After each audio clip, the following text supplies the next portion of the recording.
The convent bells rang for the last time. On the hills of Thessaly, where olive trees trembled in the autumn wind, a small group of nuns prayed under cracked frescoes, saints with faces worn away by time and sorrow. On the horizon, fire flickered. Ottoman banners, red as blood, flew like sparks across the mountains. They knew what it meant. No allied riders were coming, no soldiers remained, only the silence before the conquest. Their abbess, Sister Helene de Lissa, held a silver crucifix that had survived a century of storms. She whispered a final plea. If they breach our walls, keep your vows in your hearts. That they cannot take. But she was wrong. When the armies of the empire reached the gates, vows, prayers, and holiness meant nothing. The Ottomans didn't waste arrows. They broke the doors with canenza warning and a declaration. The convent was not a sacred place to them. It was a symbol of defiance to be erased. As night fell, the surviving nuns were gathered in the courtyard. Torchlight turned their white robes into shifting gold and shadow. They were told they would be taken for their protection, a promise few would live to see fulfilled. At dawn, the convent was ashes. But in that courtyard, something unexpected happened. Instead of cries, the bound sisters began to sing, a hymn of defiance. Their voices trembled, but never broke. The Ottoman captain offered the abbess mercy. Renounce her God, and her sisters would live. Her reply sealed her fate. He has already given my life. What else can you take? What followed was never written in full. Ottoman records called it discipline. European letters called it martyrdom. The survivors, 22 women, were marched south. Their journey was merciless. When one fell, another lifted her, a final act of dignity. After 7 days, they reached a port, and the Ottoman slave ships waiting, chained in the foul dark. They endured a 12-day voyage. What broke them was not the pain, but the silence. They were ghosts between sea and sky. When they entered the Bosphorus, Constantinople rose before them, a city of world desire, now their cage. Forced to kneel in the shadow of Hagia Sophia, once Christianity's greatest cathedral, one sister whispered the terrible truth.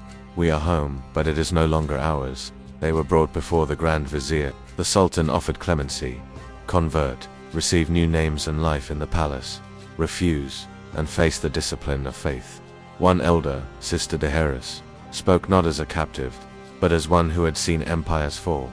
My lord, you can rename us, but you cannot rewrite the prayers in our hearts. The vizier's reply was ice. Prayers fade when the tongue forgets how to say them. They were sent not to dungeons, but to servitude in the palace's underbelly.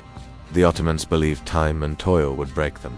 They underestimated women whose lives were vows of silence and denial.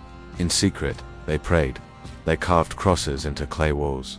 Their silence became their armor. Whispers spread among the servants of the silent sisters, women who never spoke, never begged. Their silence resonated louder than any protests. When kindness failed, the masks fell. Food was cut. One by one they were taken to a narrow room and ordered to recite a sentence of submission. A few broke. Those who refused disappeared. In the deepest dark they found it a sealed alcove. It became their secret chapel. From broken shards, they made a cross. Here they shared, not hymns, but memories. The warmth of bread, the sound of a home bell. These became their new psalms. A Venetian prisoner wrote of strange Latin chants beneath the palace. For centuries, it was dismissed as legend, until archaeologists, centuries later, found it. A small chamber, crosses carved in stone, a Latin phrase, in tenebris, loose light in the darkness. But the empire had the final bureaucratic word.